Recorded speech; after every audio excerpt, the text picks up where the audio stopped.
This is Power 102 Digital Wednesday. Hard Talk starts now with Fareed Ali as our host, and we got a very special guest in the person of Dr. Vanus James. Good afternoon, gentlemen, and welcome to it. Good afternoon, David, and good afternoon to the public. Special good afternoon to Dr. Vanus James. Dr. James, Hello, hello. Dr. James, I have to say you're a perennial visitor. I mean, I have to find a better word. You're here at our disposal at all times, and it's lovely to see you again. I tell you, same here. To the listening public, we have Dr. Vanus James sharing his afternoon with us. He'll be with us until 6 p.m. Um, unless we stretch it a bit and take some more of his time. But we like to discuss a few things naturally, issues arising out of our sister isle, Tobago. Dr. James, maybe we can get right into it. It's interesting. The narrative of criminality always brings to the forefront colorful characters who've made themselves infamous through the years. Some of the names I'm reading here in the little excerpt that you shared with us. Um, I'm quoting here from paragraph 5. It says here, decade after decade, even before the days of Ghost, Gold Teeth, Hebrew Dog, Tippy, Sowell Gordon, Valerian Morgan, and Manud Benjamin, large contingents of police officers from Tobago has been moving to Trinidad. And then you go on to say, remember Hilton Guy, Eustace Bernard, Edgar Wilson, Herbert Solomon, Charles James, just to name a few outstanding cases. From the evidence before us, that mass movement has little difference to crime prevention and crime control in that sister isle. Maybe you can tell us, to the listening public, perhaps I'm a bit too out of the loop or too young and uninformed. Who is Hebrew Dog, TP, Ghost, Gold Teeth? I would imagine they were infamous Tobago characters. Tell us something about These your were knowledge of them. these were infamous Bajans of Trinidad, Mhm. and these were the characters that a lot of the Tobago police left Tobago to go to Trinidad to help control. In those days, crime was a flamboyant Bajan thing. When I was a little boy, that But, none of that worked. but And I guess the rules would have been different in those days. A long time Bajan, as the expression goes, um, had ethics in the way they conduct themselves. yeah, they were Sometimes not gun when you toting Bajans. right. And they often say that they stood up for what they believe and their understanding to be just and right. And the True. persons that they would have exposed to the other side of their nature would be persons who were deserving of some of the violence that was extended to them. The crime that we see in Tobago now is of a different nature. It's a totally different pedigree, different station. And when I say Tobago, I'm sure it's the same narrative in Trinidad. What is your view in terms of, and forgive me for saying this, but as a senior Tobagonian, I look at you as not just a senior economist, as a senior Tobagonian. You would have lived through the decades and actually lived the changes, experienced the changes in Tobago um, as time go by. What do you think has changed in the nature of Tobago and Tobagonians that has um, brought us to the point that we're at in terms of treating with social disruptions that never really was synonymous with the island? Well, you have to be careful what you're saying about Tobago. When I was a little boy, there used to be zero murders in every year. And when there was one, that would be such a shock in the sociology that the whole of Tobago would just be caught in alarm. Well, what is going on? The sky is falling in just from one murder every 5 years, if so many. And whoever committed that one murder, that name would be all over Tobago as a notorious murderer. And there would be legendary stories developed around the one murder. What has happened, I think, let me say, in the last 10 to 12 years is that we've seen more than one first, and then creeping up two, then And now we have this phenomenon of 15. That's a huge sociological shock in what is still a quiet and safe society.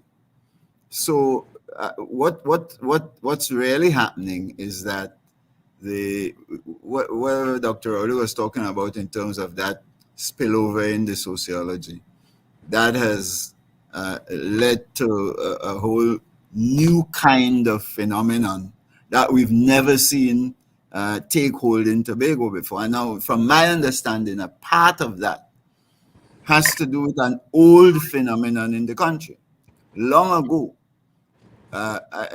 throughout my entire life, whenever people in the communities in Tobago couldn't find work, what they would do is they would go to Trinidad and join the sociology down there. Whatever is happening, that's how people from Tobago became Bajans in Trinidad and so on. Iron Dog and other people like those became Bajans in Trinidad, joining the culture. And then they would come home once in a while, every 2 or 3 years, and parade the streets in the communities, and their names would be spoken in hushed tones, because we would have heard through the grapevine that they were Bajans in Trinidad, that sort of thing. That kind of cross-island interplay was always there on a slower pace since I was young. What has happened more recently is that the same threat to Trinidad has been going on whenever there is any difficulty in the economy here. That's why in Tobago you would have almost no unemployment. Even today, there is less than 1,000 persons unemployed on the official records, because everybody would just pack the bags and go to Trinidad. But now when you go to Trinidad, you have a whole set of different phenomena allowing for inter-island sharing of cultural habits. First of all, long ago, you had two ships, and they were slow. They would take the whole night to go to Trinidad. From 6, 7 o'clock in the night, you get to Port of Spain early morning. Nowadays, you have fast ferry, you have airplane, and you have Cabo Star in the night to give you a taste of what used to be there long, long ago. So you have much more movement, much more rapid movement, and opportunities that existed in Trinidad could now be exploited and linked to opportunities that exist in Tobago. And that's, I think, what you're seeing with the emerging gang phenomenon in Tobago, where there is room for drug movement, where there is room for sheltering of gang members and all of those kinds of things, and for criminal activity on the island as well. I was told not long ago by some senior criminologists in the island and in the country that there are major centers of gang activity evolving in Tobago, something I did not know because the sociology is so generally quiet. So we have more interplay, more interface, more rapid interplay, and I think that allows for more movement of the habits and the solutions that are created in Trinidad into Tobago, and to some extent the other way around. So that's a change in the overall national sociology and in the opportunities that have emerged in the modern environment in Tobago. That's where a lot of the criminality is coming from. But Dr. Rowley's indication and the Commissioner of Police um, open statement that there will be some redeployment of officers from Trinidad to work with the Tobago police service um, in order to address some of the problems that they've been experiencing, you all have been experiencing in Tobago. Um, that is good window dressing. It sells well to anybody to the casual listener, but it doesn't give any information or detail, or it isn't indicative of what exactly institutionally, in terms of a plan to execute those officers are are transferring to Tobago to be a part of. In other words, what is the blueprint for change? What is the crime plan that these officers are coming to lend themselves to? Simply transmigrating from Trinidad to Tobago, it's just an indication they've changed location. If I may be wicked enough to say, and I mean that in a nice way, um, if those officers can't solve the problem in Trinidad in relation to crime, what Tobago is it's an easier hunting ground in order to execute a plan that has failed in Trinidad? Or is it that the plan is succeeding in Trinidad and they're going to share their intellectual know-how as to what is good policing and pointing out to the Tobago police where they have been falling short? I am totally lost as to what the Prime Minister and the Commissioner of Police intend to achieve in lending support through Trini Police when they haven't rolled out to us what is the crime plan. What in your understanding, maybe I know you may have inside information, I don't know from where you stand, what is the crime plan for Tobago if there is any at all in the public space out there? You all know what's the plan of action? Well, it was stated by the Prime Minister and the Commissioner of Police and the Minister of National Security and so on. It was all laid out, and you could see. You are exactly right. There is no foundation. Let me speak as an economist and say there is no scientific foundation for the expectation that the plan would work. What are the elements? Well, I think they laid out fundamentally two elements. One is the public in Tobago would increasingly share information with the police. And Dr. Rowley was careful to use his moral authority as a Tobagonian to exhort us to share information as needed so that there would be more effective policing on the island.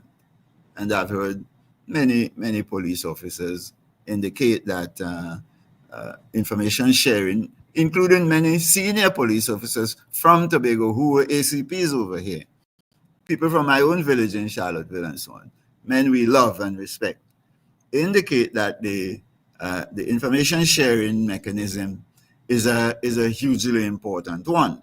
Okay, that's one part. And the other part is the part you were pointing to, which is that you would move a set of a contingent of police officers, a large enough contingent from Trinidad to Tobago to dampen the spirit of criminality that is emerging. Well, I don't think there is any evidence that the movement of persons from any of these islands to the other will work. And my point on that is we've had a long history of that. The country knows the evidence as it relates to that phenomenon because a huge chunk of the police officing cadre of Trinidad used to come from Tobago. So if you want people from a strange sociology coming into another one, and that strangeness, in some sense, will create enough disconnect between the police and the criminals to ensure that effective crime prosecution is taking place. If you want evidence to tell you whether that would work or not, you just look at the history of the country. We have a whole history of that. That's what I was saying about all that period when the vast majority of police officers in Trinidad outside, and remember, you'd be too young to know that in those days there was a disinclination or a official distaste for having police officers of East Indian descent to be in the police service. In those days, it was the police force. And so a lot of Tobagonians would come to Trinidad to become police officers. That didn't prevent the criminality then. And it didn't, more importantly, it didn't prevent the emergence of crime on the scale you're seeing it in Trinidad today, even though you still have the huge flow of Tobago persons into Trinidad to serve as police officers. Now, the information thing is a more complicated issue. I think the government has not given that any serious thought, because information sharing is a culture. It's not a cook-up kind of cabal arrangement between the police and the citizen. It's not good detective work from an alienated police service. It's a culture in which the whole society understands and practices routinely and appreciates the value of sharing information on all matters. It's not just about police information sharing between citizen and police. It's about information sharing between all of us and all the others, all institutions and the citizens. The system that we are running in the country today does not allow for that. So what is going to happen, and what has happened over the past, is that there is a growing alienation. All through my life I have observed it. A growing alienation between officialdom and citizen. And you know it well in the politics, because what happens is when you campaign and you win, the public withdraws and say, well, okay, you win, you run it. That's how your constitution set up for you as cabinet to run the country. So you run it without my information. That's run it without my information in education, in healthcare, in transport arrangements, in any aspect of the operation of the society. I don't see any basis on which the government could expect that in that culture of limited information sharing and communication, the police, as one part of the executive, remember, just one component, a tiny component, would successfully, because people are scared about crime, convince citizens to liberally collaborate and share information. Some of that will happen. Skilled detective work will elicit information in a clever way. But the general culture of information sharing that I have seen, I used to be a professor in John Jay College in New York City, criminal justice. And the culture of information sharing that I saw in New York City when I was living there is nothing like what you're talking about here in Tobago, and Trinidad and Tobago, or Jamaica. The alienation is much deeper. If you're in New York City and you say, see something, hear something, tell something, that resonates in a culture of information sharing and communication that operates across the society. In Trinidad and Tobago, that culture of information sharing is completely absent. So you're dreaming when you expect people to simply get up because of crime and share information with the society, when everywhere else in the sociology, they are discouraged. Public servants are told, shut up. Citizens can't talk. If you talk, you're against me. That sort of culture is not the culture in which you're going to get the kind of information sharing needed to dampen crime successfully or to get the country to develop. Is it that you're saying that in one breath, the Prime Minister seems to be coercing or inspiring Tobagonians to be more fluid in their relationship with the authorities and share of themselves and to create a more harmonious environment? That interplay that he's encouraging seems to be somewhat hypocritical of his general demeanor towards not just the Tobagonian with the Tobago institutions, but Trinidad with the Trinidad institutions, meaning that he wants to use, and forgive me, I'm saying this on here, he's almost as conveniently using the narrative when it suits him. The trust and confidence that the citizens must have in the institutions must not be just for areas of crime, but it must be for all areas. The public servants must be given the same respect in other things. Absolutely. That's exactly right. And I would not be hesitant to say, from listening to the Prime Minister and listening to the Minister of National Security and listening to the Commissioner of Police and so on, there is a certain short-sightedness. They just can't see it, because the expectation is that citizens would jump because of the drama of a quadruple murder. Citizens have to cultivate the practice. You learn these things in a sociology over time. It becomes part of the norm, the mores of the society. That people think of information sharing as a critical, and they think of it by practice as a critical element of their solutions to any problems they face. You want to educate your child properly, information sharing is relevant. You want to pick long-term careers for yourself, information sharing is relevant. You want to upgrade the school system, information sharing and communication effective across the teaching community, in with the homes, with the mothers, with the fathers, all spheres of life requires information sharing. Human beings are sociologically learning beings based on information and sharing and communication. And remember, we share information with all kinds of tools, not just language and words, gestures, eye wink, all kinds of ways in which we could give a wink and a nod to the police, because they're part of the deep sociology we're talking about here. The Prime Minister and his officials seem to not know that.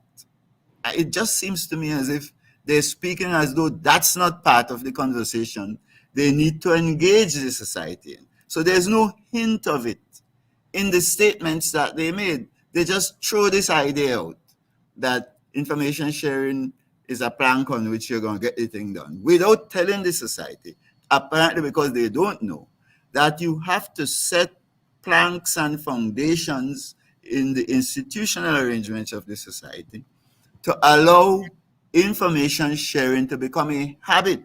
It's not a triple murder brings information thing. It's every day, all year, forever into eternity. We are learning, growing, and sharing and communicating information to succeed. And crime management is just a part of that. And let me give you one more thing there that you might not pay a lot of attention to, Farid, because you live in Trinidad. I spent years working in Jamaica, and I saw the police in Jamaica try the same thing that the Dr. Rowley and his team talking about. They would declare war on a particular community, move in wholesale. The police, the army, all of them would invade the community and dampen crime. And for 6 months, crime in that community, and you know crime in Jamaica is not here. Crime in that community will almost disappear. After the 6 months are over, once the police and the army leave the community under that state of emergency, the crime just floods back in. The criminals just lie low and wait until the occasion comes for them to move back in and continue their practices. The only way you could dampen that is if the community, every community in the country, is organized to practice the culture of taking responsibility for itself, including for its safety and security, and therefore is cultivating routinely every day the habits of information sharing with its own officials in the community as government, and then in that context with all other parts of the government, including the THA, including the police, including the government in Trinidad. An organic, widespread information sharing system is cultivated as the foundation of the whole civilization, the economy, the sociological processes, the political system. That is what seems to be completely missing from the thinking of the Prime Minister and his officials. And I'm not surprised that they would come and say these things, because they say them in Trinidad too, and they don't work with no evidence that it works in Trinidad, what they're talking about. Anyhow, information sharing, you remember even with Jack Warner and them fellas, a lot of this talk was going on about bringing the gangs to heel with more information sharing, community policing. You remember all of that. You're old enough to remember the hoopla about community policing. None of it made any difference to the splurge and the explosion of crime in Trinidad. And it won't make any difference in Tobago if we keep going down this ill-informed road. I think you don't need academics and bright, brilliant politicians and people with tertiary education to do a sociological study. The geographical areas of concern is known even by the snow cone man and the vendors in the road. Um, People share information and people have their own way of building intelligences. A simple thing like if I'm buying art in Grafton in Tobago, the woman who's selling the art tells me, you can go to Plymouth and there's somebody in Charlottesville, and they know all the different places you can go and what you're looking for and what you can get and what she can't offer, and where she knows you can get different things. Right, So so there's a network of information even at the lowest level, even amongst the working class. So one would believe that the academics and the politicians and the people with the access to resources, sophisticated resources and money, who are forming policy, that they should have even more information. They have the resources to put things in place in order to solve the problems. well, don't forget, Farid. You're right about what you're saying there.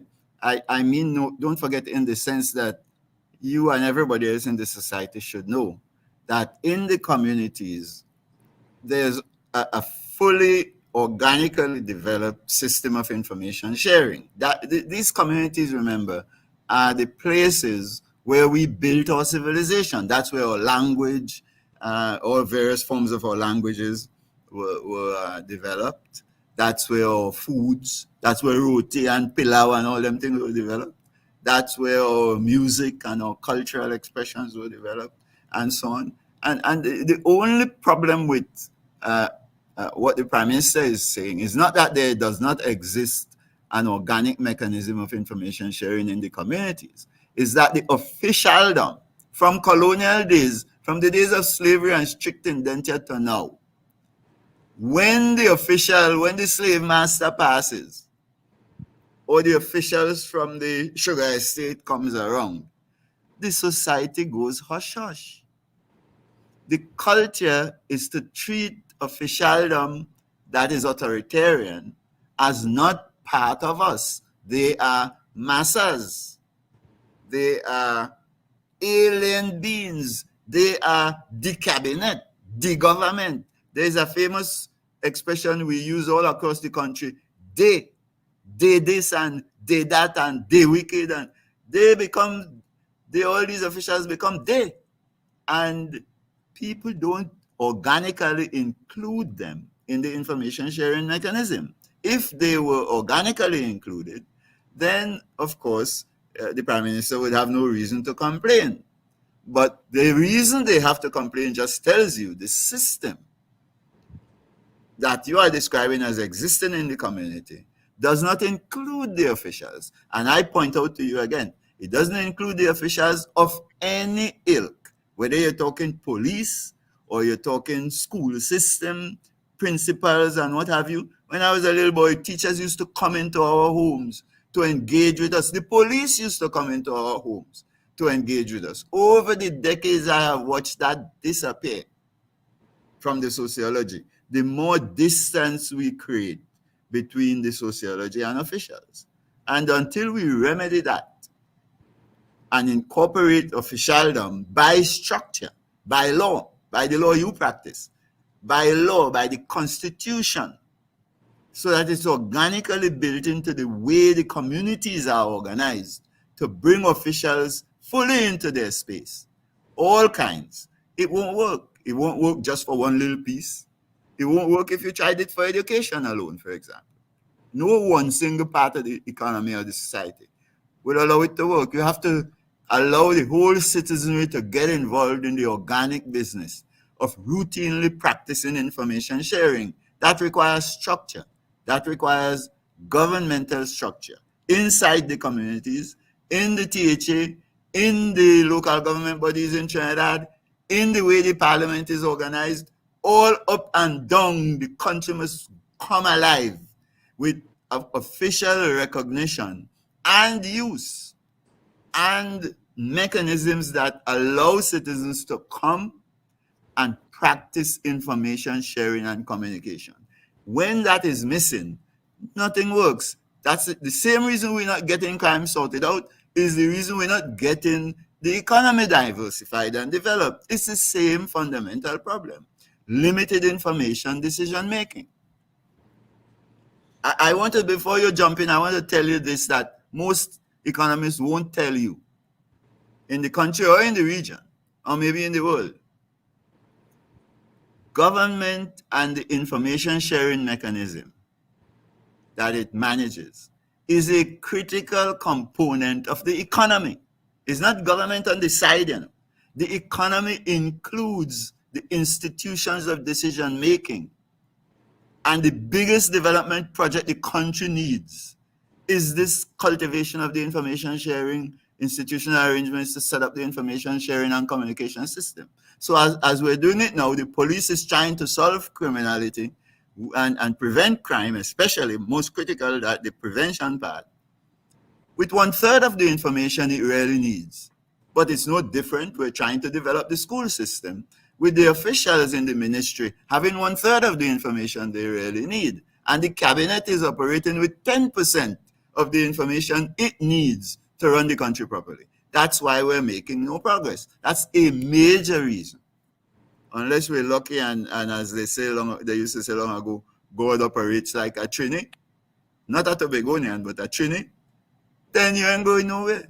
If God give you oil and gas, okay, but if not, you're dead in the water, unless we wake up and change up the arrangements under which we organize ourselves so we could know better and make proper decisions at every turn about what we want to do to get out of the mess we're in. The Prime Minister doesn't seem to be aware of that, nor does his Minister of National Security. The relationship between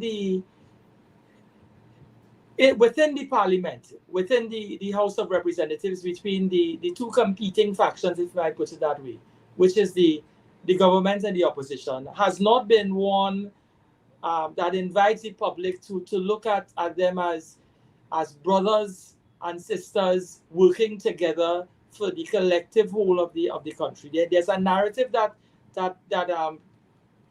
goes within the parliament, so much so that a previous president said that there should be greater example within the parliament in relation to how they conduct themselves. What was being noticed by Paul Weeks at that time is simply that it's a hostile environment where people have almost coercive elements verbally and emotionally towards each other. There's no harmony. So when it is, I'm saying that to say that the harmony that they're calling for, meaning the Prime Minister is calling for, that should subsist between the public and the TTPS. That harmony doesn't even exist within his own circle in the House of Representatives. So and it manifests itself in, he was saying recently that part of the problem that we have, and that he is not prepared to work with people who is part of the problem. That's a common line, a common denominator, and a lot of things that he says, almost as he's throwing words saying that the UNC or the opposition doesn't want to support the government in passing certain legislation. For instance, renewing the Bail Act to where he wants it to be. And also in the passage of the whistleblowers legislation with provisions inclusive of what he would like to be seen there. In other words, he can get no special majority support but for extreme action. Having said that, are you of the view that some of our we are trying to legislate criminality out of the society, and the society may not be mature enough to work with the legislation? In other words, the legislation doesn't take into consideration the socio-economic dynamics on the ground. Sometimes we find ourselves copying legislation that has been imported from a developed country with a different sociology from ours. So when we see something like the whistleblowers legislation, you can imagine a whistleblower in Scarborough sharing information or intelligence that he has on something that's happening in Crown Point or something happening in Mason Hall, or even as far up as Charlottesville.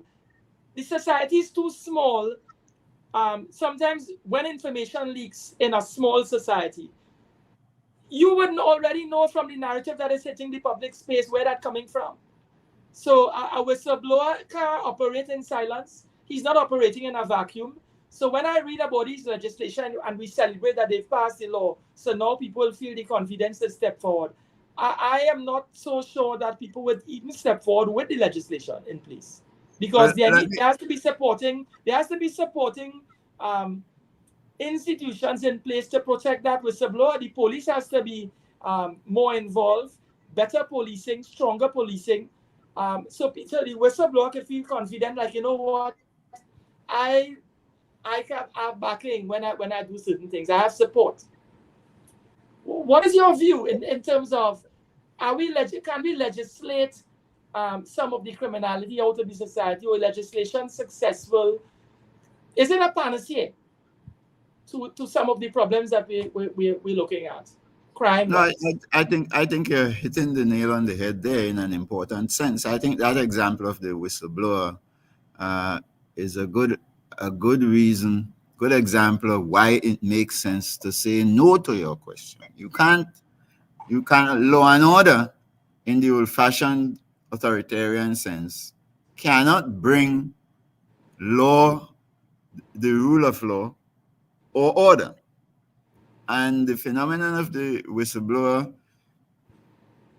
experience we would have as compared to whistleblower experience in, say, the US would tell you why. In the US, when a whistleblower comes forward, the whistleblower doesn't have to come forward in secret. If whistleblower goes to the state senate in the US or goes to the national senate in Washington, D.C., or to the Congress and speaks openly about what he has to say. But the culture and the laws together would allow the Congress and the Senate to protect that whistleblower in whatever way is appropriate, whether is by threatening their colleagues, or by with sanctions, or by advising the Secret Service and the FBI to protect the guy and make sure the homes are properly protected, or whatever it is they have to do. They are armed legislatively and culturally to do it.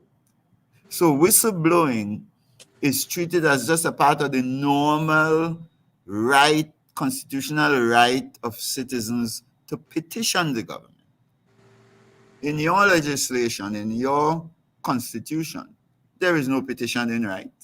There is no right that I as a citizen have to tell the government a piece of my mind.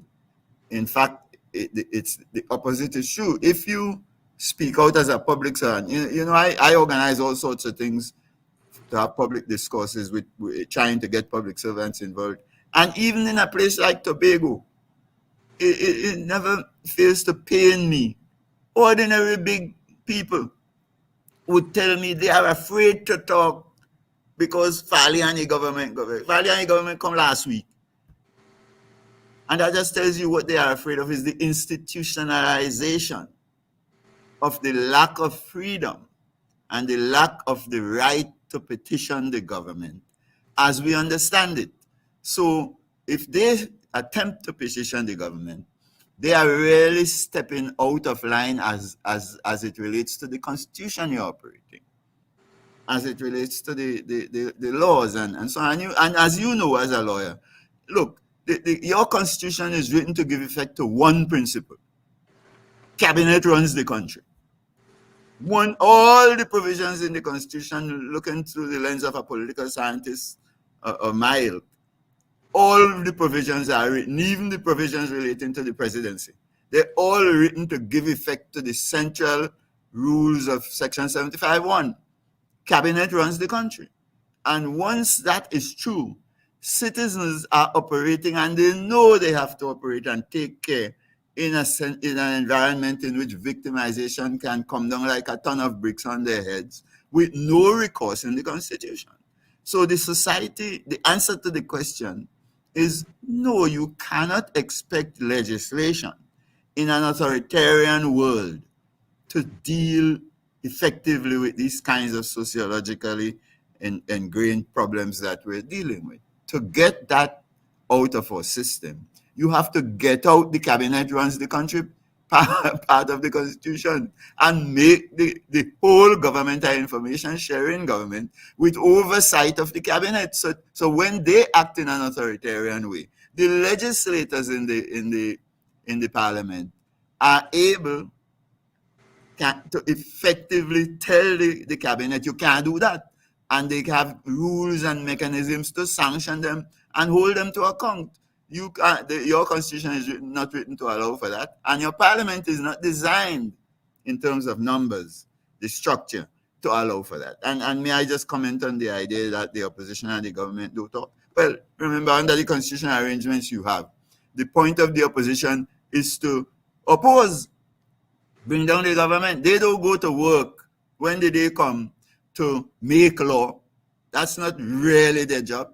Their job is to make the government, make the cabinet look bad so they could replace the cabinet next round. And then they go through the same treatment with the opposition they encounter.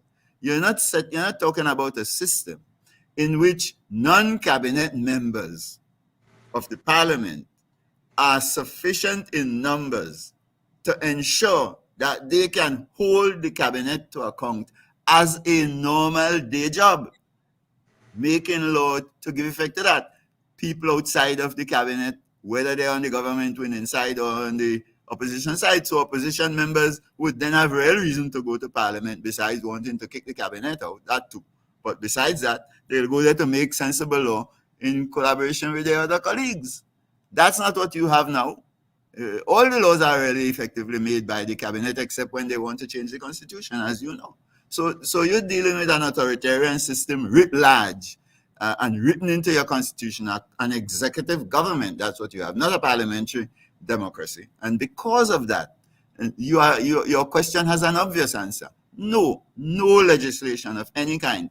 The budget is passed every year, and every year it delivers no diversification of the economy. None of it will work in the framework in which we are operating.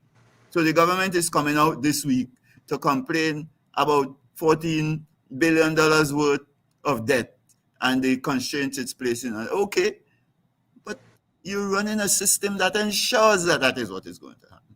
Same thing everywhere. You're running a system that ensures the police will fail to solve the problems of crime. Until we change the structures of our government and empower communities, especially as organs of the government and as centers of enterprise, commercial enterprise, run by the communities in the way we used to talk about cooperatives long ago, but they didn't have executive and authoritarian and governmental authority and budget behind them.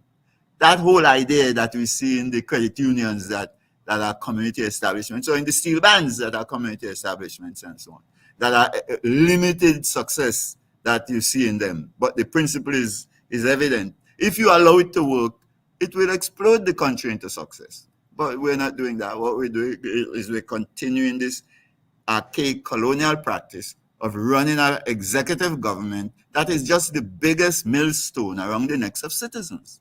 So how would you expect legislation to work of any kind? If you can make a comment, allow me to lay the foundation for the comment I'm seeking on this. In my observation, what we experienced in the 60s, the 70s, and the 80s, well, the mid-80s, that is, we had governments where the majorities were so large, meaning the PNM held such a large majority in terms of the seats that they would have acquired to assume the rank of office, that they didn't need special majority assistance or assistance to pass legislation that requires special majorities until this trend that emerged somewhere around when the NAR came into power in 1986. Then we saw the narrative in terms of those majorities changing. So if I may speak into that with regard to, we had a 17-17 tie with 2 seats from Tobago, and then a marriage between, if I may put it this way, with Robinson, an arrangement with Robinson and the PM, Pandey. Robinson became president, Pandey assumed the position of prime minister. So that majority was narrowed, but for a deal, if I might put it this way, brokered between Robinson and Pandey. Thereafter, the election that followed, we had an 1818 tie. At that time, Robinson being president, um, his famous speech of river streams flows into rivers and rivers flows into seas, and trends that he was seeing. Um, he called upon the PNM to form the government. Then thereafter, Robinson found, not Robinson, the Prime Minister Manning found himself in a particular peculiar situation where, with the having formed the assumed the rank of government with that 1818 tie, he couldn't effectively govern with such a tie. There was the tiebreaker caused him problems. He called another election in 3 years. Um, we saw instances where the PNM assumed a 2016 majority thereafter, but still had to call the election because the majorities were narrowed. He needed support from the opposition, which he wasn't getting. Our last two elections, when we examined the trend, I believe it was even narrower majority from the 2015 to 2020, where the PNM would have been, I believe it was 22-19. It's now 20, no, it is 23-19 and 22-18 now. When we examine the figures, I think we can safely say that we are living in that age of deadlock government and deadlock governance. The future doesn't augur well. Even whoever assumes the ranks of central government in the next general election, it doesn't augur well for whoever assumes power, whether it be the PNM sustaining itself and retaining its position, remaining the incumbent.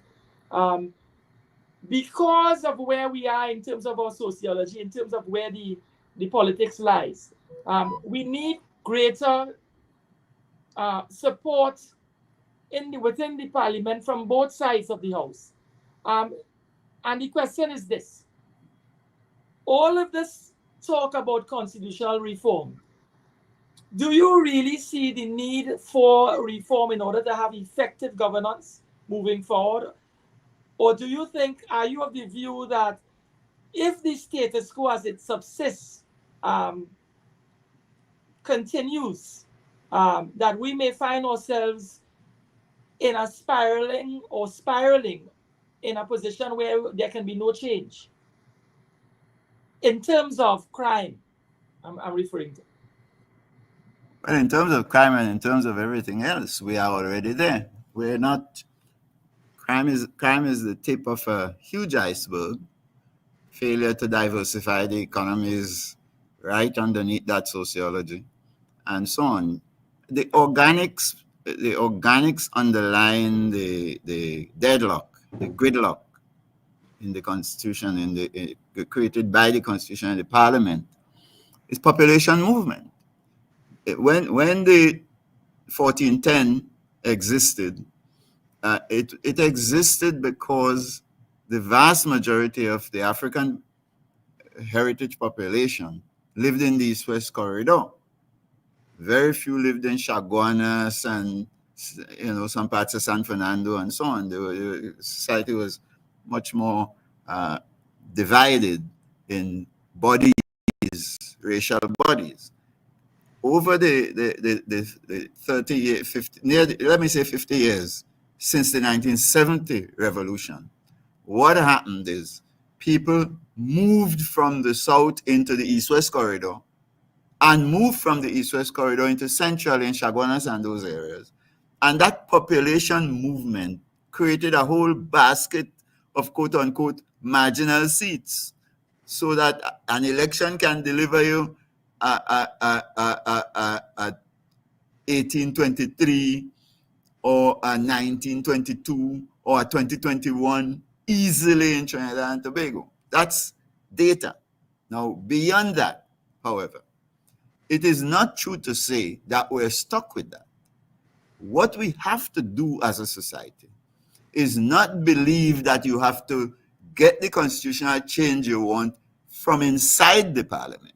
We, the people of the society, have to work out the kind of constitution we want outside of the parliament. That's the error in what Dr. Rowley said in January and has been doing since. He alone leaving out the opposition, cannot get the kind of constitutional reform we desperately need as a society. We have to restructure the whole government around the principle that the elected representatives of the people run the country, not the cabinet. You can't get that unless you get the elected reps to be able to control the cabinet. So you're not going to get that from inside a parliament configured the way it is today. All of us, therefore, from the outside, have to come together in a real conversation. Where in Tobago, we have to have that conversation. We have a THA here that is reluctant to engage the society in it, partly because I think they don't think they know what they're about on it, and they're not confident they could dictate to the society what is going to happen with it. But you need them to lead a conversation in which all of us in Tobago get to say, this is where we want to go. And in Trinidad, you need the same thing. And then between Trinidad and Tobago, you need a constituted conversation, and so on and on and on, all outside of the parliament. The opposition needs to be, the current opposition needs to be given full due respect. They have the government, regardless of the numbers that you have in the parliament. Because they speak for half the country. Just like Tobago, which is half of the government because it speaks for half the country, and so on.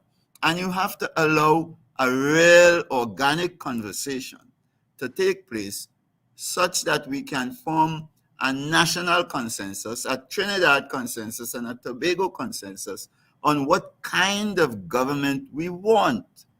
And the parliamentarians who are in there as part of that conversation could then say, okay, we're going back to parliament because we have an organ for doing it.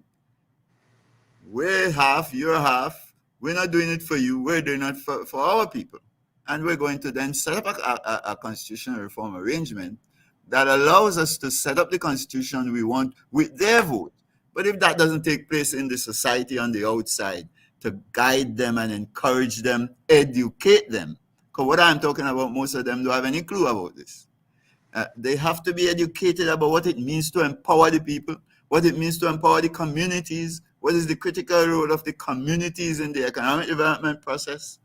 In Trinidad and in Tobago, what is the critical role of community-owned enterprise in dealing with all of the problems, whether you're talking about crime, old age pension, social care, all of it comes fundamentally down to the way we organize to liberate our communities from under the feet of the cabinet. And until we are organized in a real conversation in the society to come to grips with that, no parliament will be willing to yield power to the opposition. And so we're dead in the water. So I think that's the only way we'll get out of it. We're not going to get out of it from any line vote, any partisan vote inside the kind of parliament that we have organized in Trinidad and Tobago today. None of it will come. That's the way we have to do it. Rowley doesn't understand that, I think. And I also don't think the opposition really understands that. No, they are right to say, Rowley can't tell them what to do with the vote anyway in the parliament. I imagine they're really into that. So he could talk what he wants about constitutional reform. When you come in the parliament, nothing going to happen with that. But you see, we in the society, all of us have to wake up and say, this can't continue. Right? So whatever your position inside the parliament, or come there we talk.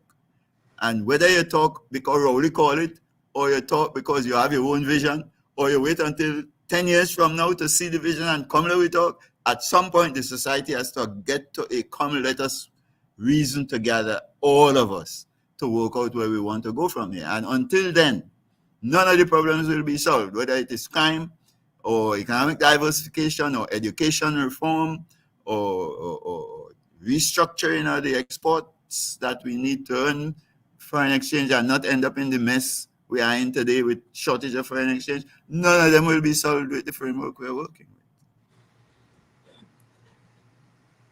When we look at the voter turnout for the general elections over the past 20 years, the majorities that present themselves at the poll, meaning at the voting public, it's barely 50%. We celebrate when we get to mid 50s. Most of the time it's about it's 51, 52%, sometimes less. Um, would you say that the society lacks the political maturity to understand the extent of its power and what they can do to remove a government? No, I don't think so. I think every time I have lived in this society for 73 years, and every time I have seen the political leaders put before the people a promise of real change, the population has responded. It happened with Capildio when I was a little boy, 1961. It didn't matter that Capildio was leading the DLP. That did not matter. The vast majority of the citizenry, the largest political meeting the country maybe has ever seen outside of the 70th revolution, took place, and maybe not just outside the 70th revolution, the Basil Davis funeral. It may be the only thing I could think of in my memory as bigger than the Capildio mass meeting. And the country responded.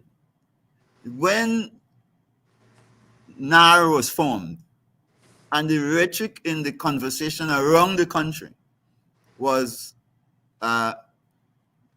empowerment, a kind of take from the February Revolution, the country responded. In the February Revolution, the country responded. It responded in a way we've never seen it respond even since, because remember, look at the huge sociological changes that brought along. The country was mature enough. C.L.R. James told us in 1956, 57, 58 that the people are always decades ahead of the executive in an authoritarian system. In Tobago, in 2021, I was on that platform of telling the society, we have a chance now to remove the PNM from office and set up a system that will give you a direct voice in the way we work out our pathway to the future. People responded to that, and we removed the PNM in a landslide. It's not strange. The society responds all the time when it is called to a higher purpose. So maturity is there. The problem is that we're locked into a governmental arrangement, and you can't trivialize the importance of that. People want government to work, and they want the legal system to function and so on. We're not just dealing in a riotous society. And therefore, they give the thing a chance, and they bend over backwards to give it a chance. But so politicians exploit that. But ever they come to their senses and recognize that we're going nowhere, you will take power. Dr. Rowley's been in power now for over 9 years. It has made no difference to the way the country has worked. And crime has been exploding under his watch. Whatever he says, the country doesn't work and has never worked in an authoritarian system from slavery to now. And it will never work under that kind of system. We will have to sit down one day, some generation, and we've proven that time and time again, some generation will come up, if not this one, the next one, or the next one, that will say, time's up for this old colonial dictatorial system. Let us come together and work it out. And the next round, all the work people like myself have been publishing on this question will be available to the next generation. So they'll be much wiser. When I was young, I only had access to C.L.R. James's work.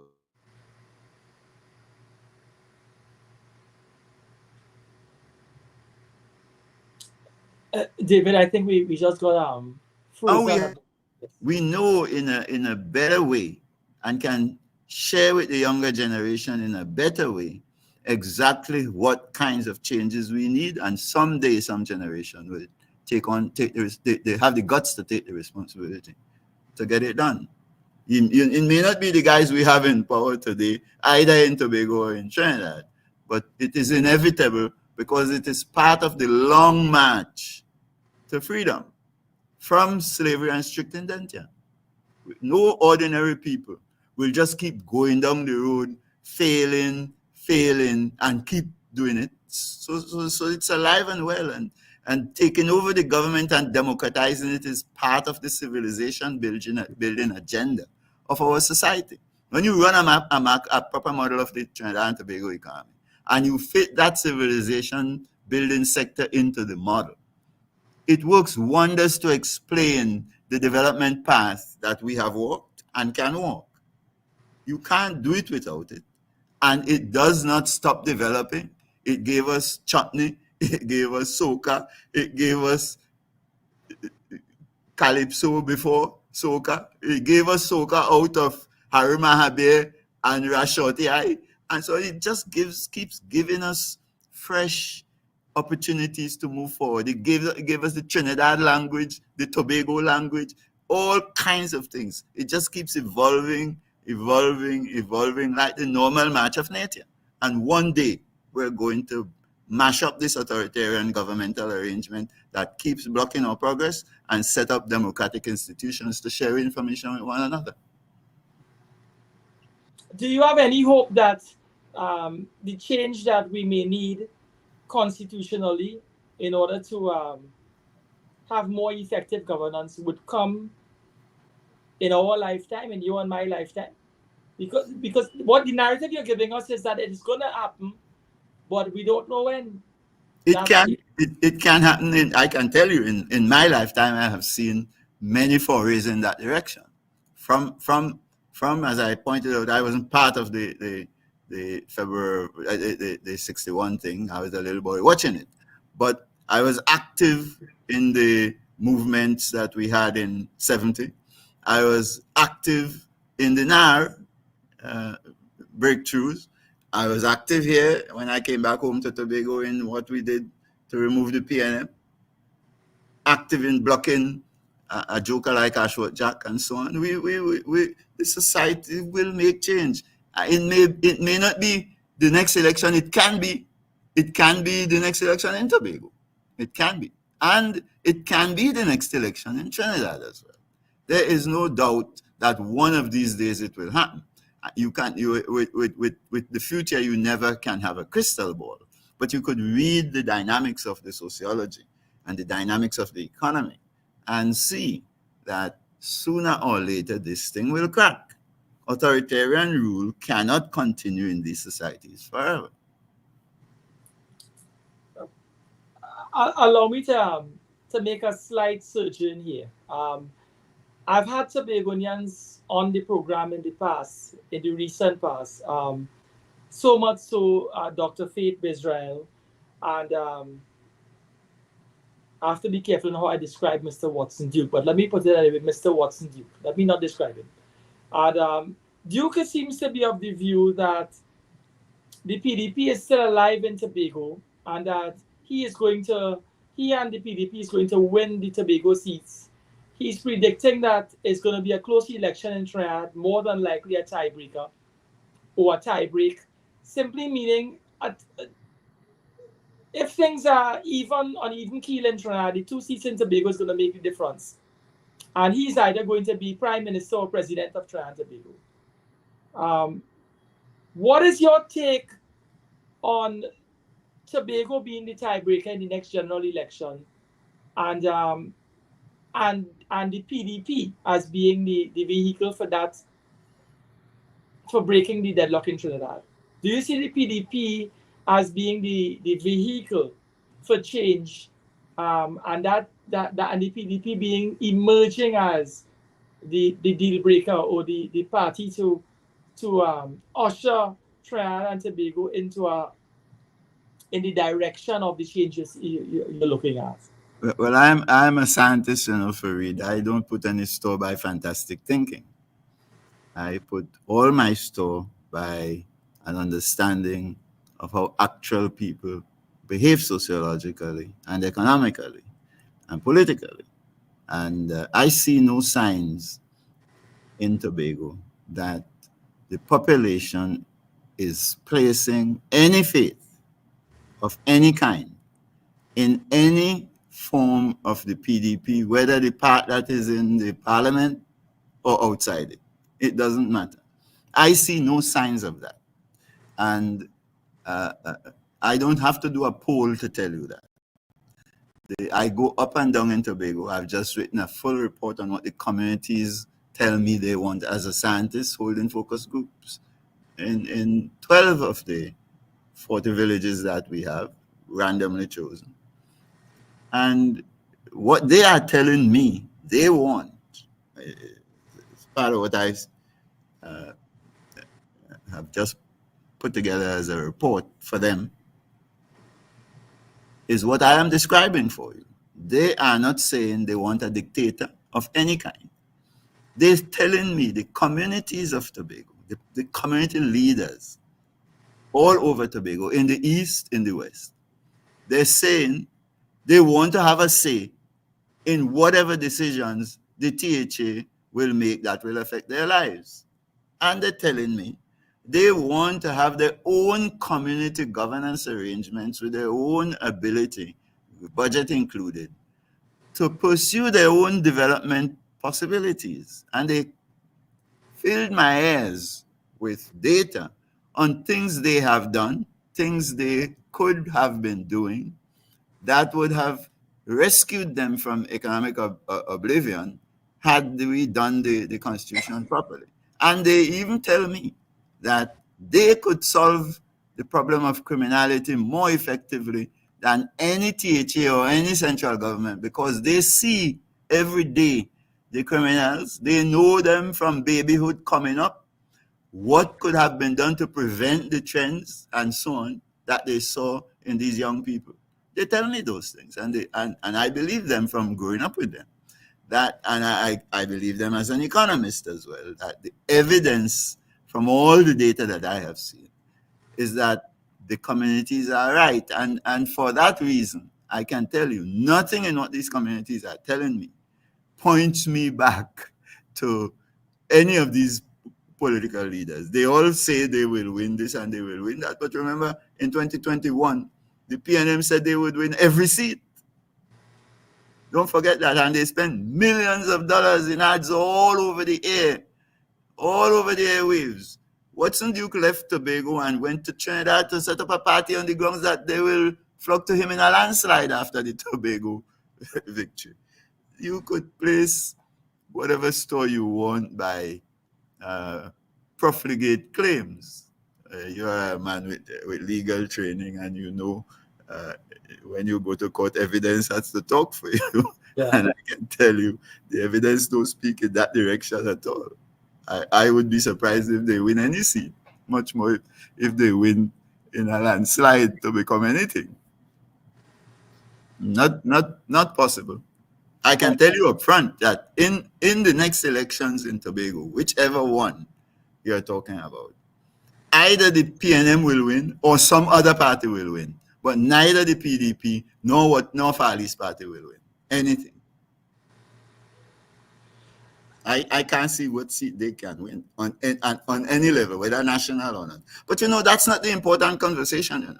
The important conversation is the march the society is making towards resolving this business of dictatorial government and improperly constituted community government and improperly constituted arrangements for people to look after themselves properly. That's the conversation that is relevant to understanding where we will go in the future, whether you're talking about the government in the parliamentary arrangements or you're talking about the economy. Are you of the view that Trinidad and Tobago is so deeply polarized? Well, Tobago less so and more so Trinidad, so deeply polarized in terms of race and ethnicity that what we are discussing today might be one of those impossible possibilities where it would be difficult to get the society to come together at that level, meaning at parliamentary level. No, I don't have that view at all. I've lived long enough to know that is not, it's surely not true to say that race represents any barrier to fundamental change. Remember when I was a little boy, we had 24 seats in the parliament.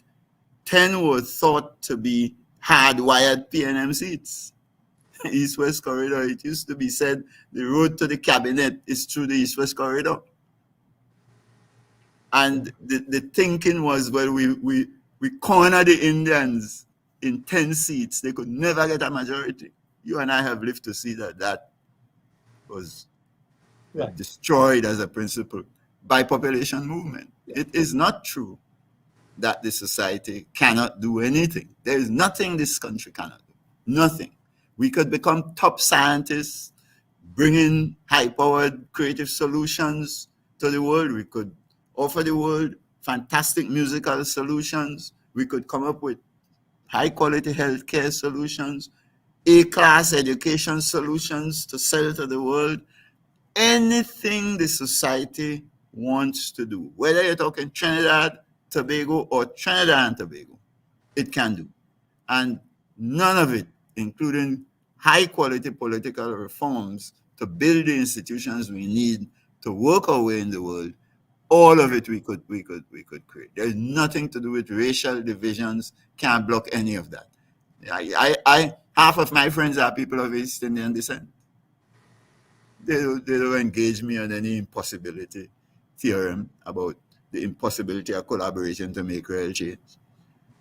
None of them. Many of them are students of mine. Nothing to do with race. They came to my class. I just taught them statistics and taught them economics. And I didn't see them as anything other than fantastic students. And that's the way the ordinary world works. This business of race and race, vote and so on, is just a figment in the imagination of the politicians. It's a product of the structure of the parliamentary arrangements we brought over from the colonial days. And that is what's the millstone. One day we will win the courage to get that out of the way. And then you'll see all this talk about race this and race that disappearing into the ether. We're practically in the month of August, September, and then Tobago's October Carnival is around the corner. I have not been able to get hold of the data. I don't know if you have, in terms of what the budget that was expended in relation to hosting of that carnival in October 2023. I know that the 2022 figure featured some $17 million, and the carnival was not a financial success. One would think, based on the data that was in the public space in relation to October 2023, again, it was not a financial success. But in all fairness to Tobago, I don't think any carnival in Trinidad has ever been a financial success. The amount of money that we spend in culture and the amount of money that has been disbursed to steel bands and to TUCO and all the different cultural entities across the divide have never been able to generate the income to surpass the expenditure. Where is Tobago in relation to managing the monies that are made available to the THA to run the affairs of Tobago?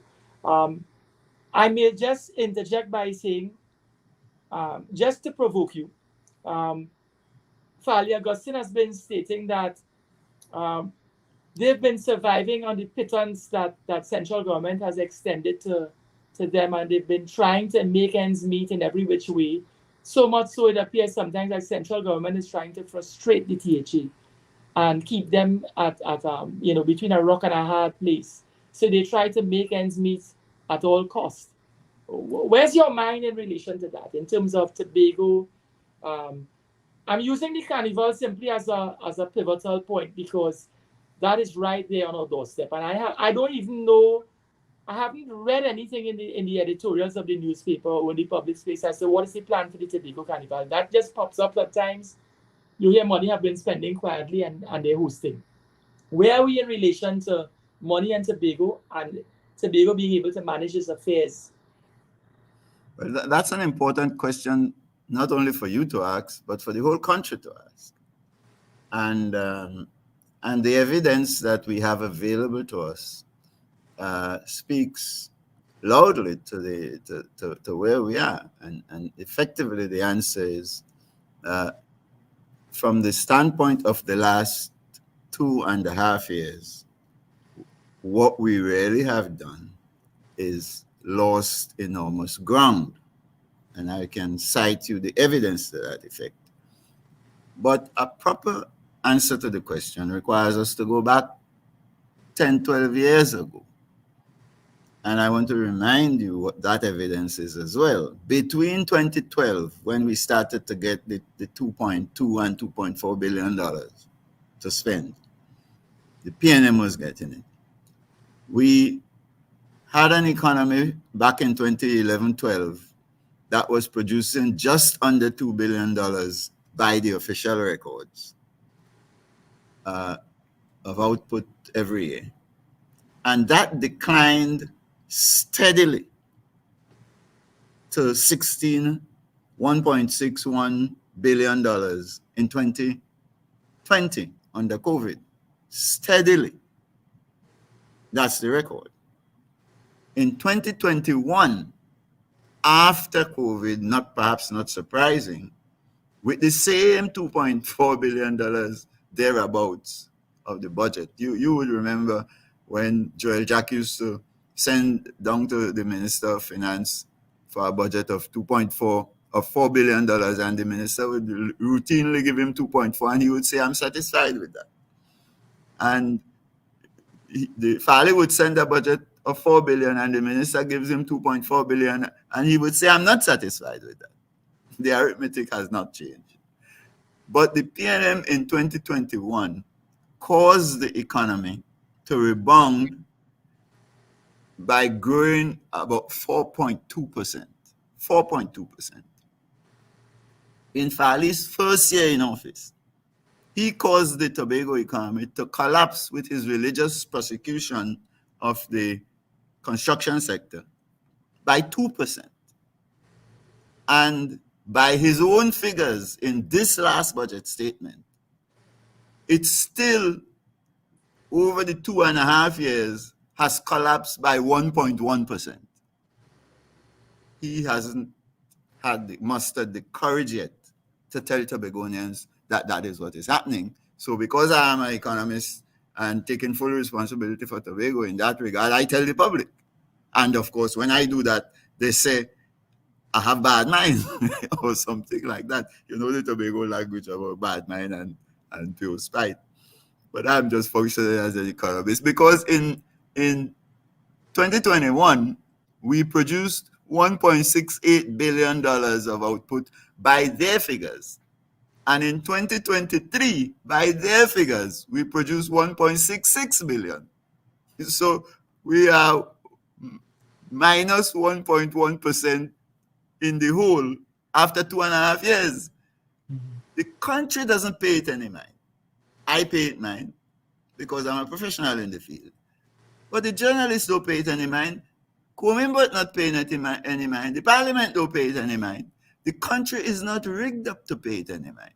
Citizens in Tobago like me have to take responsibility for where we're going and bring it to the public's attention that this is unacceptable. Now, how do you tie the carnival industry to that?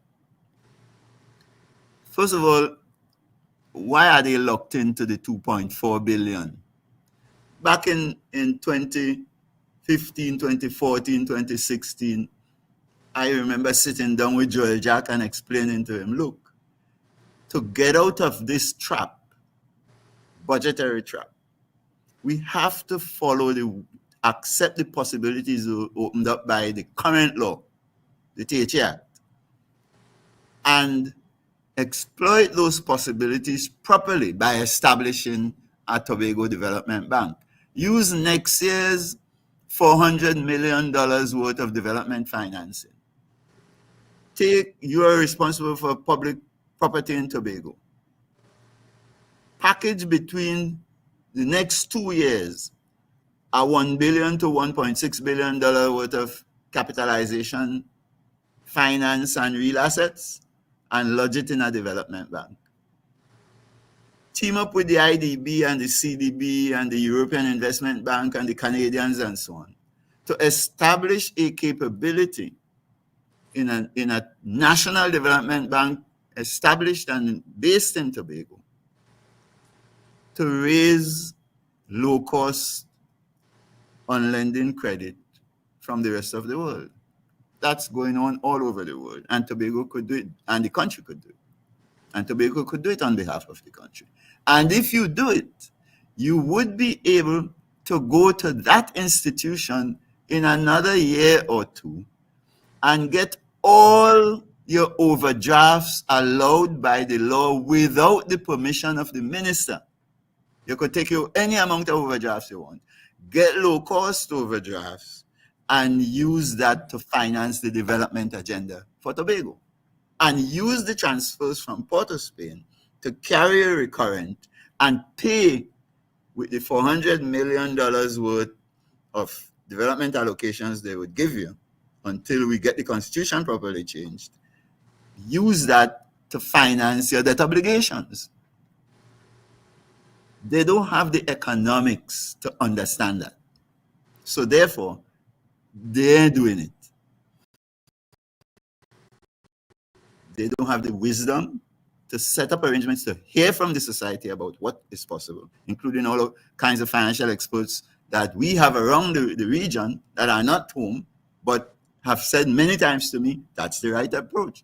They can't bring them. Many times they ask them, they won't come because they say, if you don't want to listen to my life, Vanus, why would you want to listen to me? So they may come. So we are locked in by the kind of governmental arrangements we have in the THA. Nobody can force them to do anything. And the THA Act, as you know, gives the Executive Council and the Cabinet the power, and the Executive and the Chief Secretary the power to do anything. They could even do what they want and then come 4 months later and ask for retroactive approval. That sort of abuse of power is what you have set up in that law. Now, with respect to the carnival, the way forward with the carnival for the country and for Tobago is you can't keep going, and not just carnival, the whole basket of carnival industries. I do a lot of current work for WIPO on this question. How do we take these creative industries and turn them into money spinners around the world? Currently, we're working on giving the Philippines advice on this question. And I'm a leading member of that team. Now, my point to you is, what do we do?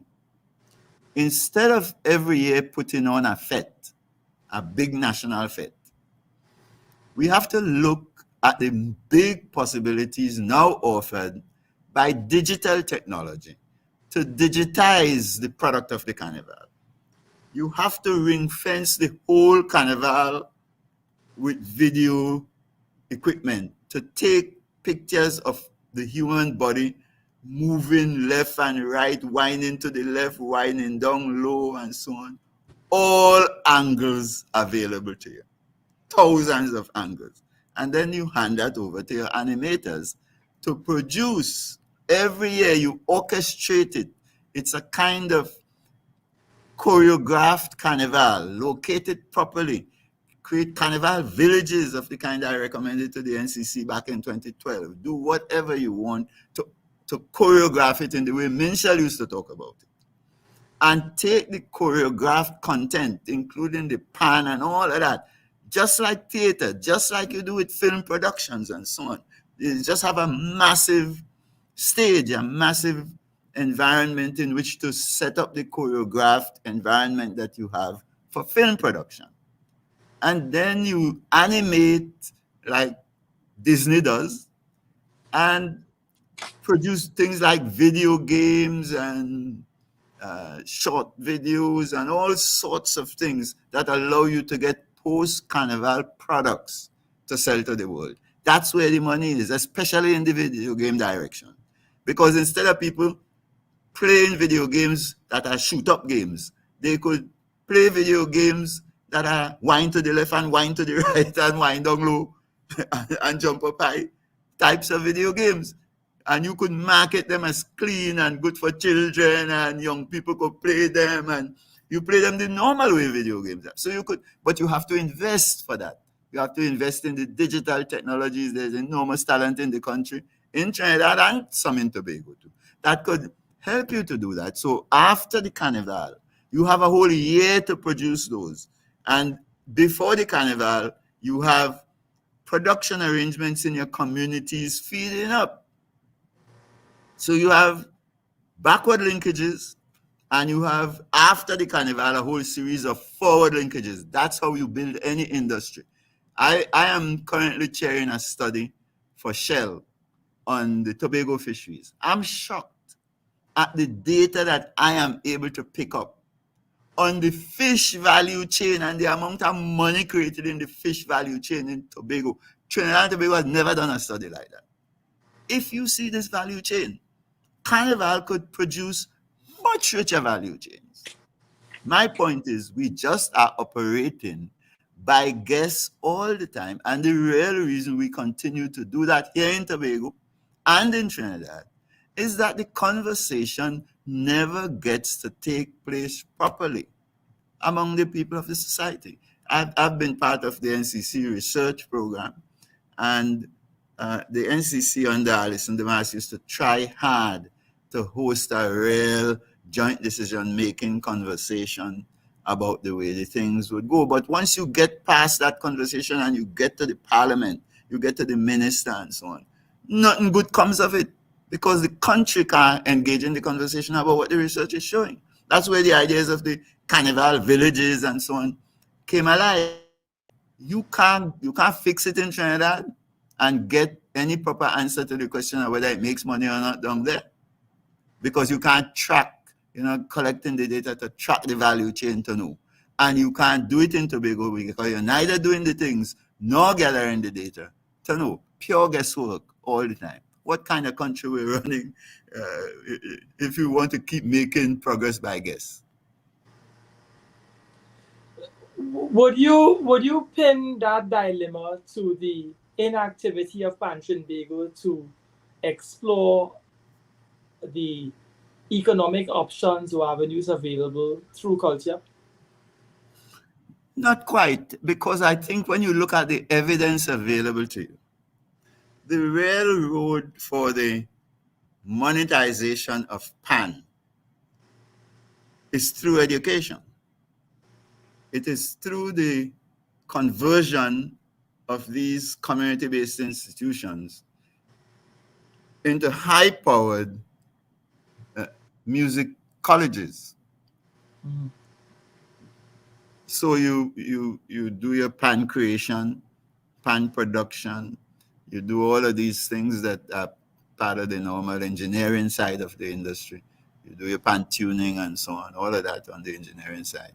And then you come on the cultural expression side, the music side, and all the way through the chain, people are learning, and people from all over the world are attracted into the society to learn. Carnival is proof of that. Every year, Panorama brings thousands of people from around the world for short stints to learn in All Stars and Despas and so on how to play Pan. Every year, you're giving away the music education for free. Now, if you were clever, what you would do is do what Berkeley did in Boston and Indiana University doing, and set up the world's best music school with Pan specializations and Pan-related specializations right here in Trinidad and Tobago, and bring people from around the world to go to school. The Carnival is just one exhibit. The Panorama is just one exhibit. You could use all kinds of other exhibits like we used to have long ago. Brass and steel and all kinds of other exhibits, music festivals of all kinds of other ways to monetize. But the schooling is the way the money will be made, not just to school the local population in skill-intensive music education, which we don't have in the education system now in any proper way. And you do it not only for the local community, but you do it for the whole world.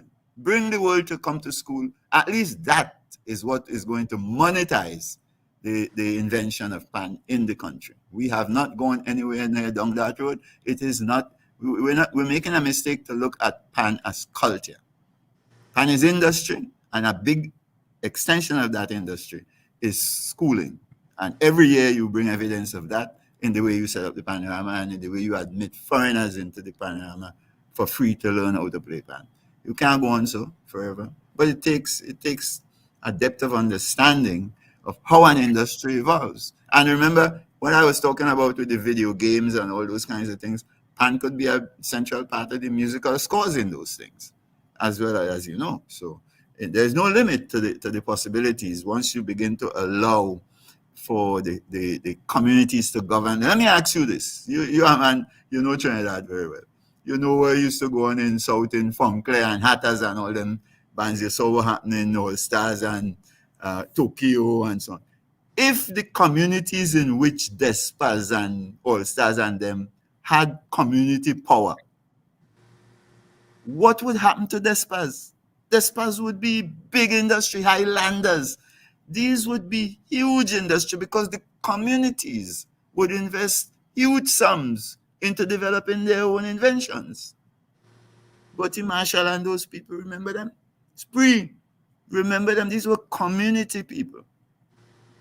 If you keep the communities disenfranchised and lacking empowerment, those possibilities disappear. Look at Exodus and what they did. But the Tunapuna St. Augustine community has never been able to invest to help them become what they want to become and make money for the community, which the community could share in. Community-owned enterprise. That's the way a huge chunk of the world is heading down that direction. It's going to develop the thinking here in Trinidad and Tobago, maybe before everybody else.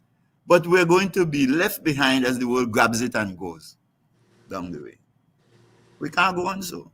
In the past few years, Ocho Richards, Kirsch Ramsey, Duvon Stewart, they've been at the forefront of the development of the steel band industry, if I may put it that way. Correct. To put it another way, in terms of results, Duvon Stewart has quietly won 4 of the last 6 Panorama titles. Tobago boy. Right. Can I boast? Yes, certainly so. Kirsch Ramsey has won the last 2, if I'm correct, the last 2 medium band titles with Cats and Jammers. What have you all been doing in Tobago about your Tobago people, like these guys that I've spoken about? Ojo Richards have been quietly doing work with his steel band. I believe it's Our Boys. And but isn't that my point? Before him, Patrick Arnold. Don't forget, it was all anchored by Patrick before Beverly came along. It's what we have been doing is essentially exporting the bulk of our talents. We've done it before, not just with Pan. Remember, that's what we did with Calypso, Rose, Crusoe, Nelson. The society is not organized to take its homegrown talents and transform it into enterprise from the base. And Trinidad and Tobago is no different. 79% exit of highly educated people from the country. Trinidad and Tobago is one of those countries with this huge brain drain. Jamaica must somewhere, the highest one, somewhere up by 80, 81, 82%. But Trinidad and Tobago is no sneeze in that regard. We keep losing, and Tobago, of course, is the most extreme case because almost everybody who grew up with talent in Tobago simply pack their bags when they get to 15, 16 and could make their way in the world and go about the business. So the highest emigration of skills, the fastest brain drain in any island in the Caribbean is Tobago. That's Duvon Stewart. That's Shelton Nichols in economics. That's Juliet Melville. That's, you call them, that's Lord Nelson. That's, you know them too. You know you have an enormous amongst them. So the country knows that experience. And the question of what Tobago is doing is the same question for Trinidad. What is Trinidad doing? And the answer is the same.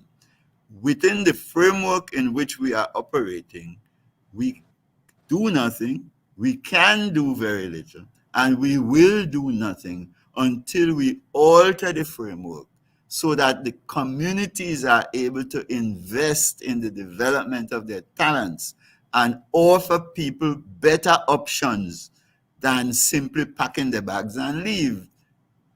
I went to Canaan Bonaccord the other day to hold a focus group. One lady told me something that I am not going to forget for the rest of my life. She said, we saw 3 fellas in Canaan Bonaccord at the time Dwight York was emerging as a footballer who were better than Dwight York. And I am a coach, so I could tell you. We had no money to help them. Dwight was just lucky that Wilson and Coach Sinclair and them team up to help him find the agency and so on required for him to go and get out there. And I grew up the best footballer. I am an avid sportsman. The government called me for trials when I was a little boy.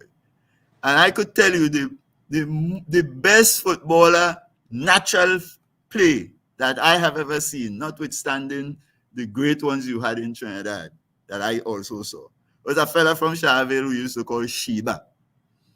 He would play football just like Pele. And the thing is, he ended up having to go to England and drive bus. Talent like Bush. We waste them year in, year out because we're not organized to sort them out, finance, organize them, train them, provide them agency to go make money and bring some of the profits home. And the lady in Canaan Banacor told me, if we had done it, those guys would have brought back a lot to help us continue the effort to build our community. What a shame. That was her. She told me that as an ordinary citizen. I am telling you, she was right, speaking as an economist who makes a living from understanding how economies work.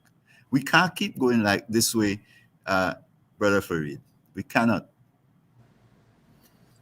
But we must admit that the Signal Hill Choir is a good example of Tobago local culture, or Tobago is indigenous culture, manifesting itself through the institution of a choir and traveling the world and exporting what they have. But they also have done it quietly. I've never seen, and you could correct me, that Signal Hills Choir gotten the national acclaim that it should for the work That's that right. they do. With a great musician like John Arnold. Yeah. John Arnold, I think, is a Berkeley trained musician. Those kinds of skills. I mean, and you know, Farid, when we go abroad, we outperform the foreigners in school. Yeah. You know that experience. So why are we not doing it? I have studied this problem since I was a young fella in high school choosing to become an economist. And I could tell you the most basic answer is that the governmental institutions are part of the economy. When I was growing up learning economics, you used to treat them as though they are oversight, they are superstructure outside of the economy. The evidence that I have studied over the decades tells me that the institutional arrangements for countries like these are integral parts of the economy. And if they are not working well to allow information sharing and communication to inform sound decision making, half the time we make decisions, 90% of them wrong. We're not going nowhere. So we have to change that. You don't know what, you're not equipped, you're not organized to invest well, you're not organized to extract and exploit your entrepreneurial talents. You have to rely all the time on, you want to do anything in oil, you have to bring the foreigners in. There's nothing much you can do on your own inside the local economy. But even if you need the foreigners for oil, you don't need them for music, you don't need them for education, you don't need them for even healthcare. UWI is a fantastic medical school, and so we need to keep going down these kinds of roads and keep building and building and building, and none of that is possible if we're locked into dictatorial decision making by the parliament. Not the parliament as much as the cabinet. Any cabinet, whether the cabinet is an Indian run cabinet or African run cabinet, same khaki pants, same color, same culture, dictatorial behavior. It wasn't any different under Pandey. Pandey was my good friend. It wasn't any different under Kamla. Doesn't make any difference who you put. Robbie was the same thing. He had to be going and he couldn't hear anything you're saying because the government is not organized to make him hear. Robbie can't hear anything you and I saying because the way the government is organized, he doesn't have to hear. Ultimately, what you need is to set up a system in which the executive has to hear. You see what happened in Britain over the last couple of years? They finally had to end up kicking out Richie Sunak. You see what's going on? That's Yeah. when you have parliamentary oversight of government. So you can't hide.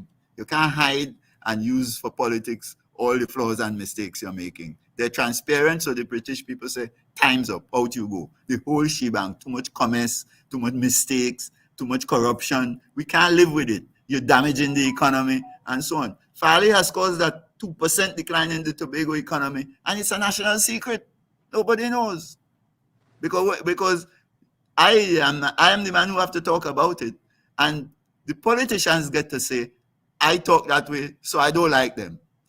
The PNM used to say the same thing. Of course, the people listening, because they meet me every day and they say, we hear you, and we hear you, we're listening to you, keep going, and so on. Every day, all over the Tobago, people tell me that. But the politicians can't hear. And the system is not set up to force them to hear and to account. And as a consequence of that, mistake after mistake, we make one step forward, 10 steps back every year. So no progress. So you get to ask these questions to which you have obvious answers. We're not going anywhere with the carnivals. We're not going anywhere with the crime or any of all those things because we are blocked by an archaic, irrelevant system of government and institutional arrangements across the board generally. That's a barrier to sound decision making. Not to sound like a prophet of doom, but what I could extract out of the dialogue that we had this afternoon, one of the smaller points that I could extract is that whoever assumes the reins of executive power in the THA come the next election, if the institutional machinery isn't changed, if there isn't some sort of reform in the structure of the THA and its relationship with central government, if Tobago doesn't assume a different institution of governance, then we may have a replication of the same narrative with different personalities in that THA next year. You would get, in my economics class, you would get an A for that summary. Perfect. I don't have to add a word to what you've said. What is your, if I may put it this way, we're coming to our last 2 to 3 minutes. What if you have to say something to Tobago in this moment in terms of the people on the ground and the people with the power to make decisions? What would you say to them in this moment? It's what I'm saying to them now. We've gone a long way, 400 years or so, 140 years in this same arrangement that simply blocks our path out of the dependence on Trinidad and out of the opportunity to contribute equitably and fairly to the national development. We have a country to build, we have an island to build, we have communities to build, and we as the people of Tobago have to get up and demand what we want from ourselves and from our institutions, including the governmental institutions. We can't keep waiting on those in power to do it. So we have to come together and say, this is what we want, this is how we want to move forward, and put pressure on each other, including our politicians, to listen to us. That's true in Tobago. That's what I tell. I'm going to hold a session shortly, reporting to the communities back on what I found from the research. And that's what I am telling them. That's what I will tell them. Don't wait on anybody. Don't wait on Rowley. No matter mind what he's saying is about constitutional reform. Don't wait on Kamala. Don't wait on anybody. You get up and say, this is the way we want to proceed going into the future. We're not prepared to go on this way. That's what we said in 1970. It resonated. That's what we said in 1981, 82, thereabouts, and surely in 86. And that's what we said in 2021 in Tobago, and that's what we have to say again and again and again until we muster the capabilities to force it into reality. It is the people of Tobago who are responsible for where we are. It is not Farley, it is not Rowley, It is not Vanus James. It's all of us. And in that sense, I will encourage them to wake up and take action and take charge of their future. I want to thank you for making yourself available to us. We have to invite you again to talk about steel band culture and how we could transform that into something economically beneficial to the state of Trinidad and Tobago, if we put it that way. That's a discussion for another day and another time. But continue to be who you are and continue to be the voice that you have been for such a long time. And may God continue to keep you safe and strong. Can I continue to share my research with you? Of course, of course. All right. Of course. Fantastic. Wonderful. Thanks for inviting me, Fareed. Thanks again. To the listening public, we've had Dr. Vanus James sharing his thoughts on Tobago and things that needs to be done societally and constitutionally in both Trinidad and Tobago, but particularly for change. David, it's over to you. Thank you to the public. Thank you to you, David. Have a safe trip back home. Blessings to everyone. Okay, thank you so much, Fareed, and it's been a very, very informative session there with Dr. Vanus James, and I really hope that you bring him back for that discussion that you've finally spoke about there. Thanks so much. Take care. Blessings to the public. Okay, that's it for today's edition of Hard Talk with host